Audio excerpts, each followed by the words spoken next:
Bonjour à toutes et tous et bienvenue sur ce deuxième épisode de la série Créer un jeu vidéo facilement et sans coder avec Unity et Bolt. Aujourd'hui on va rentrer dans le dur parce qu'on va réellement commencer à travailler sur notre jeu vidéo. La dernière fois on a installé et préparé notre logiciel, on avait également ouvert une scène qui ressemblait à celle-là, et c'est justement dans cette scène qu'on va travailler aujourd'hui.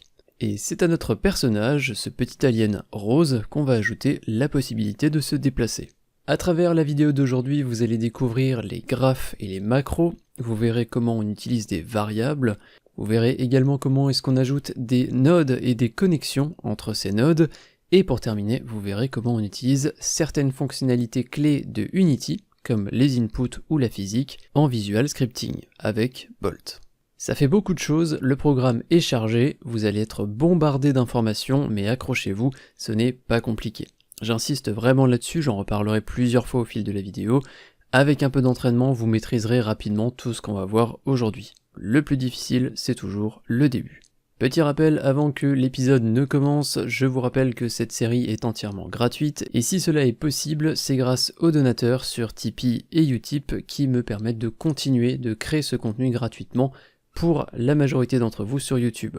Si vous appréciez mon travail, que vous avez la possibilité et l'envie de me soutenir financièrement, vous pouvez le faire sur l'une de ces deux plateformes. C'est grâce aux dons que les vidéos sont possibles, donc merci d'avance à ceux qui y feront un petit tour. Juste avant qu'on commence, il faut au moins que je vous explique quelques principes de base de Bolt. Déjà, on va commencer par voir ce qu'est un graphe. Je vous recommande fortement de prendre des notes sur tout ce que je vais dire au fil de cet épisode et plus généralement de cette série parce que certains concepts sont très importants et je dois absolument vous en parler avant qu'on commence à apprendre à utiliser Unity et Bolt. Tout d'abord, il existe deux types de graphes, les state graph et les flow graph. Pour simplifier au maximum, je ne vais vous parler que des flow graph, qui sont ceux qu'on va principalement utiliser dans ce projet. Un flow graph, vous le verrez tout à l'heure, c'est une interface dans laquelle on va pouvoir connecter différentes actions et valeurs dans un ordre spécifique. Cet ordre d'exécution, c'est ce qu'on appelle le flow, d'où le nom flow graph. Le flow, il va s'exécuter en permanence, c'est-à-dire qu'à partir du moment où votre jeu est ouvert, en permanence, il y a des choses qui vont se passer et des actions ou des événements vont se jouer. Et ces actions et ces événements, c'est nous qui allons les définir. En gros, dans un graphe, on va dire concrètement ce qu'il doit se passer et quand cela doit se passer. Si vous avez déjà utilisé Unreal Engine et son blueprint, c'est exactement la même chose. Maintenant que vous savez ce qu'est un graphe, on peut passer à la suite. Pour pouvoir ajouter le système de déplacement sur notre joueur, nous allons utiliser ce qu'on appelle une flow machine. Vous voyez que le mot flow revient à chaque fois. Une machine, c'est un composant complémentaire à notre graphe. C'est elle qui va en fait nous permettre d'exécuter le contenu du graphe et donc les différentes actions. Commençons par ajouter la machine sur notre joueur. Donc dans la hiérarchie, vous allez pouvoir choisir l'élément player, et dans l'inspecteur à droite, on va pouvoir aller tout en bas et ajouter un component qui s'appelle flow machine. Une fois la machine ajoutée, vous pouvez cliquer sur le petit bouton New que vous avez à côté de Macro. Une fenêtre contenant votre projet va alors s'ouvrir.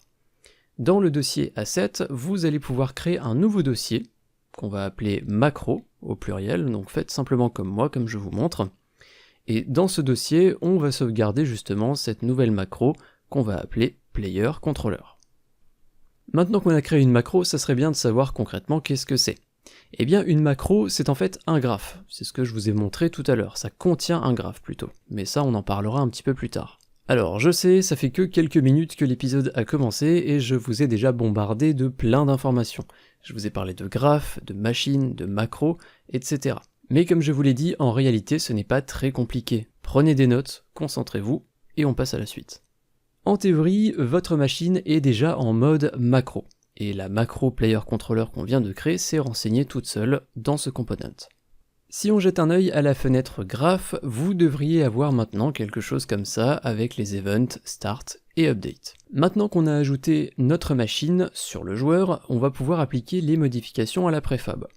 Pour ça, on va aller tout en haut dans l'inspecteur, on clique sur Override et on fait Apply All. Pour ceux qui ne sauraient pas ce qu'est une préfab, c'est en quelque sorte un template de notre joueur. Ça veut dire que les modifications qu'on va effectuer à la préfab du joueur, elles seront répercutées sur tous les joueurs qui existent dans nos autres niveaux. Mais ça, encore une fois, on n'en parlera que un petit peu plus tard, donc pour l'instant, faites juste comme moi. Maintenant qu'on a préparé tout le nécessaire, il est temps d'implémenter la possibilité de déplacer le personnage. Notre but, ça va être de le déplacer, dans un premier temps, sur la gauche ou sur la droite, selon les touches qu'on va appuyer sur notre clavier ou notre manette. Je précise d'ailleurs également que on part du principe aujourd'hui qu'on va développer ce jeu pour un ordinateur, mais si vous branchez une manette, vous verrez que vous pourrez également y jouer.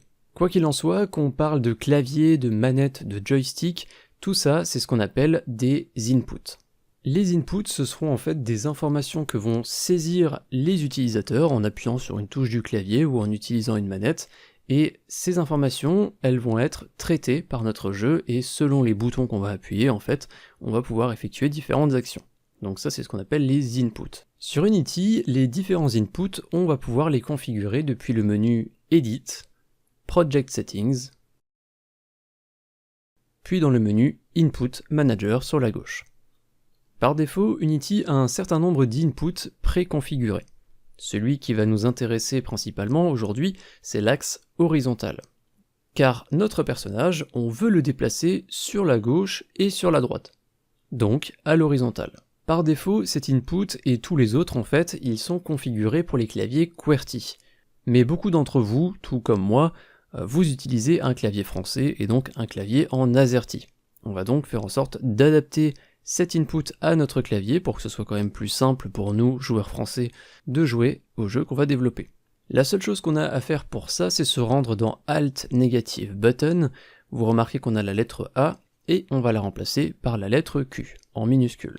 Ce qui veut dire qu'on utilisera la touche Q pour aller à gauche et la touche D pour aller à droite. Il y a une chose qu'il faut comprendre lorsqu'on travaille avec les axes. Vous venez de m'entendre le dire, ils sont constitués de deux parties, une partie positive et une partie négative. Sur l'axe horizontal, on considère qu'en allant vers la droite, on va vers le positif. Et lorsqu'on va vers la gauche, on va vers le négatif.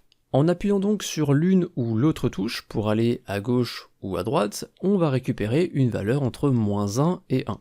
C'est de la théorie, c'est de cette manière que fonctionne Unity, donc pensez à prendre des notes encore une fois.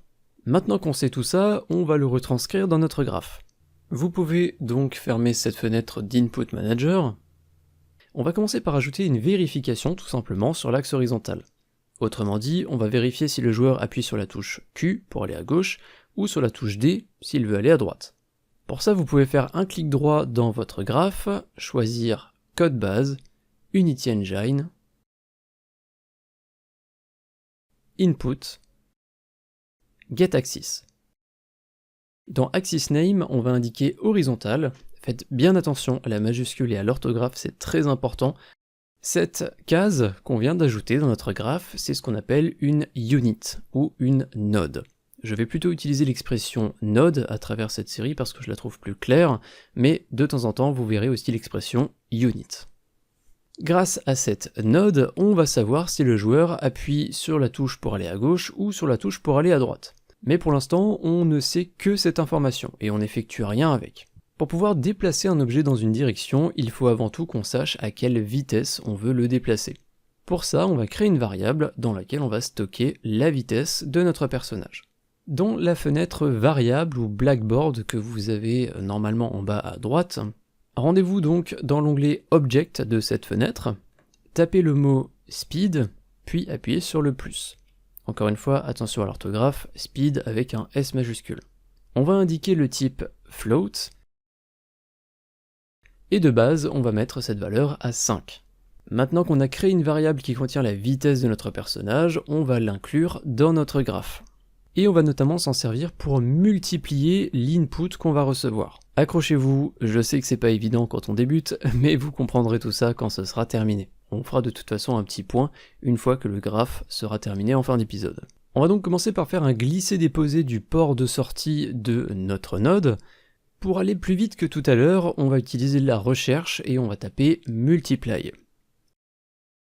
Sélectionnez bien la même proposition que moi. On va ensuite faire un glisser-déposer du port d'entrée B de multiply, et cette fois-ci, on va ajouter une node getObjectVariable. Dans la liste de cette node, on va choisir la seule variable existante, celle qu'on a créée, speed. Maintenant qu'on a effectué notre opération, il va falloir qu'on stocke son résultat. Pour ça, on va ensuite faire un glisser-déposer de la sortie de multiply et on va choisir une node setGraphVariable. Il va ensuite falloir qu'on définisse un nom pour cette nouvelle variable qu'on va appeler movement. Je vous rassure, il n'y a pas de faute, on va écrire au maximum en anglais pour s'habituer à Unity, donc attention à bien mettre le même orthographe que moi et une majuscule. Et pour terminer, on va connecter la node update à l'input flow de cette node. Et vous pouvez souffler. Je sais que la première fois qu'on réalise un graphe comme celui-là, eh bien on comprend pas forcément tout ce qui se passe, je vais tout vous expliquer. Tout d'abord, vous remarquez que j'ai parlé à plusieurs reprises d'input et d'output quand on a utilisé les différentes nodes. C'est simple. Les inputs, alors rien à voir avec ceux dont je vous ai parlé avant pour le clavier souris, etc., donc c'est le petit piège. Ici, quand on parle d'input, au moment de connecter les nodes, on parle de toutes les connexions qu'on a à gauche des cases. C'est ce qui rentre dans la node, donc des informations qui vont rentrer, et l'output, c'est la sortie de la node, c'est toujours à droite, et c'est ce qui va en sortir. Concrètement, dans un graphe, on va simplement passer des informations d'un point A à un point B, et cette information, au fil des nodes, on va l'utiliser pour telle ou telle chose. Mais pour faire au plus simple, on va récapituler tout ce qu'il se passe dans ce graphe. Vous êtes prêts? C'est parti. Grâce à la node update, on va lire déjà tout ce code en permanence. Donc en gros, lorsque notre jeu va être exécuté, lorsqu'il va être lancé, tout ce qu'on a ici va se lire tout le temps. On va récupérer l'input de l'axe horizontal. Cette valeur, elle est entre -1 et 1 selon la touche sur laquelle va appuyer le joueur. -1, c'est quand on appuie sur Q, lorsqu'on va à gauche, donc vers le négatif. On récupérera la valeur 1 si le joueur va vers la droite, qu'il appuie donc sur la touche D, et qu'il va vers le positif. Si jamais le joueur n'appuie sur aucune des touches, donc il ne touche pas au clavier, eh bien la valeur par défaut c'est 0. Donc on n'ira ni vers la droite, ni vers la gauche. La valeur donc, entre -1 et 1 qu'on va récupérer, on va la multiplier par la variable speed qui est à 5. Ça nous permet simplement de modifier la vitesse à laquelle le personnage va se déplacer. Donc une fois qu'on a multiplié la valeur, logiquement on ne peut que se retrouver avec une valeur entre -5 et 5. Parce qu'avant on avait -1 et 1, et on a multiplié ça par 5. Et cette valeur, entre -5 et 5 qu'on va récupérer, on va la stocker dans une variable qui s'appelle movement. C'est une valeur en fait qu'on va pouvoir réutiliser plusieurs fois, vous allez le voir par la suite. En bref, ce n'est que de la logique. Si ça peut vous rassurer au fil des épisodes de cette série, et donc après quelques heures, vous serez capable de lire, comprendre et créer des graphes bien plus compliqués que celui-là. Notre joueur actuellement ne peut pas encore se déplacer, mais on sait à quelle vitesse et dans quelle direction il doit se déplacer, grâce à la variable movement qu'on a créée. Vous remarquez que cette variable n'existe que dans le graphe. C'est ce qu'on appelle une variable temporaire. Elle n'est pas comme speed, qu'on a créé tout à l'heure. Cette variable movement, elle est calculée dynamiquement grâce aux différentes nodes précédentes. Passons maintenant à la partie que nous attendons tous, effectuer réellement le déplacement du joueur. Comme je vous le disais à l'épisode précédent, ce projet que vous avez téléchargé et mis en place dans Unity, il est préconfiguré afin que la prise en main du logiciel et de Bolt soit la plus simple possible. Vous n'avez donc pas besoin de vous préoccuper des différents components du joueur, mais je vous montre quand même que sur le joueur, on a un composant qui s'appelle un Rigid Body 2D, et c'est ce qui va nous permettre d'appliquer des forces sur notre personnage, comme la gravité ou des déplacements. Revenons à notre graphe, on va aller créer un nouveau groupe de nodes pour gérer et appliquer ce qu'on appelle la vélocité sur notre Rigid Body. Donc la vélocité, pour simplifier, c'est dans quelle direction et à quelle vitesse on va se déplacer. Encore une fois, tout ce que je vous raconte là, c'est très difficile à comprendre par la théorie, mais vous verrez qu'une fois le graphe terminé, ça sera beaucoup plus simple à comprendre. Et encore une fois, je récapitulerai tout à la fin. En dessous du groupe de tout à l'heure, alors vous pouvez vous déplacer d'ailleurs dans le graphe en maintenant le clic de la molette de la souris, donc mettez-vous en dessous du groupe de tout à l'heure. On va faire un clic droit pour ajouter une nouvelle node qui s'appelle getGraphVariable. Donc vous utilisez la recherche, vous tapez get graph variable, et vous pouvez sélectionner la même chose que moi dans la liste. Alors il arrive que certaines infos n'apparaissent pas quand vous êtes trop loin d'une node, donc n'hésitez pas à zoomer avec la molette et vous allez avoir toutes les informations qui vont apparaître. Dans cette node, il va falloir qu'on choisisse quelle est la variable à récupérer. Alors vu qu'on en a qu'une, ça va être plutôt vite sélectionné, on va prendre movement. Ensuite, on va faire un glisser-déposer du port de sortie, donc de l'output de cette node vers un emplacement vide, et on va créer une nouvelle node vector2 create. Encore une fois, utilisez la recherche, faites bien comme moi, ça ira beaucoup plus vite. Automatiquement, l'input x sera renseigné. Pour rappel, x c'est l'axe horizontal, donc c'est bien ce qu'on veut. On veut déplacer notre objet sur l'axe horizontal. On va avoir une petite particularité sur l'axe y, donc l'axe vertical sur lequel actuellement on ne veut effectuer aucun déplacement. Nous, on veut juste aller à gauche ou à droite. Il va donc falloir qu'on fasse en sorte que l'axe vertical, l'axe y, ne soit pas affecté par notre calcul.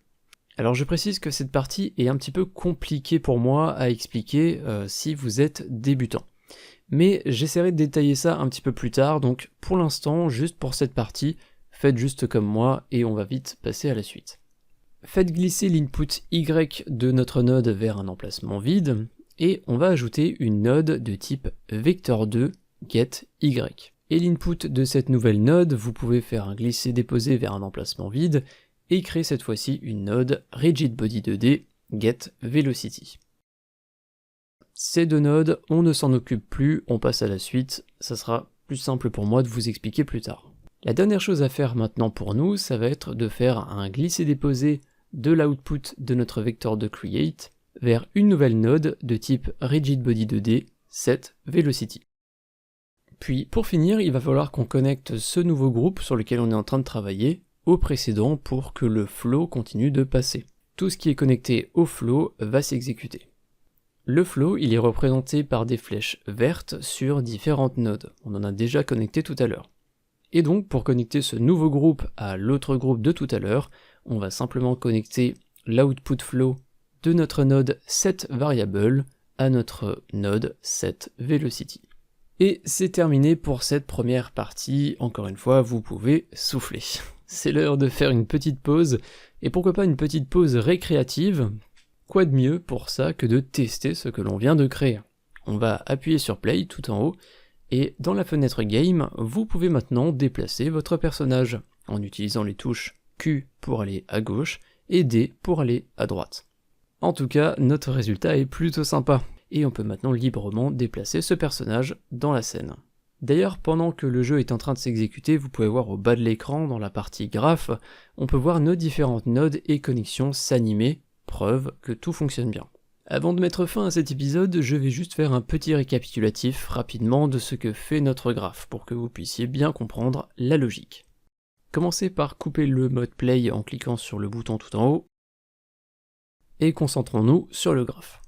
La partie du haut, vous la connaissez. Elle nous permet de savoir à quelle vitesse et dans quelle direction on veut diriger notre personnage. Cette information, on va la stocker dans une variable temporaire qui s'appelle movement. Et cette variable temporaire, on va la réutiliser juste après pour créer ce qu'on appelle un vector2. D'une certaine manière, ce qu'on fait ici, c'est qu'on va formater movement, qui est juste un nombre à virgule, en un vector2, qu'on va ensuite pouvoir réutiliser. Donc là, ce qu'on fait avec cette node vector2 create, c'est juste une mise en forme de la donnée movement. Le vector2, il est constitué de deux valeurs, une horizontale et une verticale.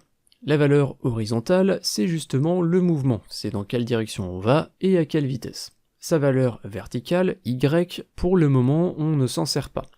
J'ai donc fait en sorte que cette valeur ne change pas grâce aux deux nodes qu'on a mises ici. Bref, une fois qu'on a notre vecteur, on le passe au rigidbody. Et plus précisément, on va lui dire qu'on veut modifier la vélocité du personnage, donc on veut modifier dans quelle direction et à quelle vitesse on va, et ces informations, elles sont stockées dans le vecteur.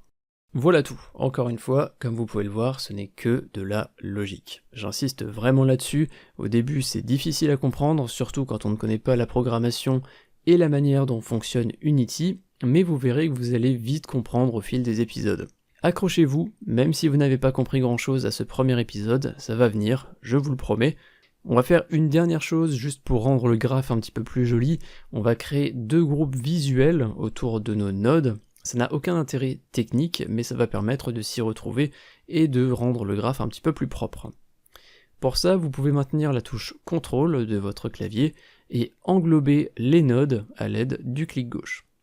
Ça va donc créer ce groupe visuel et on va pouvoir justement nommer ce groupe. Donc vous cliquez sur le titre et vous pouvez par exemple appeler le premier Calculate Movement et on va faire pareil sur le deuxième.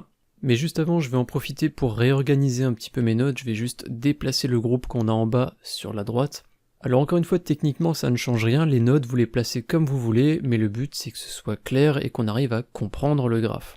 Généralement on travaille plutôt donc à l'horizontale, de groupe en groupe, mais si vous préférez travailler à la verticale ou plutôt en diagonale, vous pouvez également le faire. On maintient la touche CTRL, plus clic gauche, et encore une fois, on peut choisir un nom pour ce groupe, par exemple, Set Velocity. Voilà tout pour aujourd'hui. On a vraiment bien travaillé, bien avancé. Et pour être honnête avec vous, je pense même qu'on a fait le plus difficile. C'est difficile à croire, mais pourtant c'est sûrement vrai, parce que le déplacement du personnage, c'est vraiment le cœur de notre jeu. Et tout ce qu'on va ajouter maintenant, eh bien on va le construire tout doucement autour de ce qu'on a fait aujourd'hui. C'est pour ça que cet épisode est un petit peu plus long et un petit peu plus compliqué que les autres. Pour rappel, n'hésitez pas à prendre des notes, c'est vraiment utile pour s'y retrouver, et se remémorer les différents mots-clés comme graphe, machine, macro, node, etc. N'hésitez pas également à aller un petit peu plus loin que mes explications, vous avez de la documentation en ligne pour Bolt qui est vraiment bien faite. Donc vous pouvez retrouver les définitions des différents mots-clés que je viens de vous citer, mais aussi en trouver d'autres, et peut-être même quelques exemples, pour vous aider à mieux comprendre tout ça. En tout cas, dans le prochain épisode, on continuera à travailler sur notre personnage, on lui ajoutera un système de flip qui permettra à notre personnage de regarder dans la direction vers laquelle il se déplace. On en profitera également pour animer le personnage et donc ajouter un petit peu plus de vie et d'intérêt visuel à notre jeu.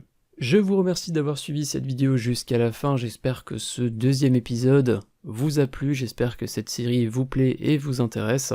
Je vous rappelle que si cette série est gratuite, c'est grâce aux tipeurs, donc aux donateurs, qui me permettent de continuer à créer du contenu sur YouTube. Sans eux, tous les projets que je propose sur cette chaîne n'auraient pas été possibles. Si vous souhaitez vous aussi contribuer financièrement à la création des vidéos, chaque euro compte, sachez-le, et si vous souhaitez effectivement faire une donation, vous pouvez le faire sur Utip ou sur Tipeee, au choix, c'est comme vous voulez, vous avez les liens en description. Je vous dis à très bientôt pour le 3e épisode de cette série. Allez, à bientôt, salut.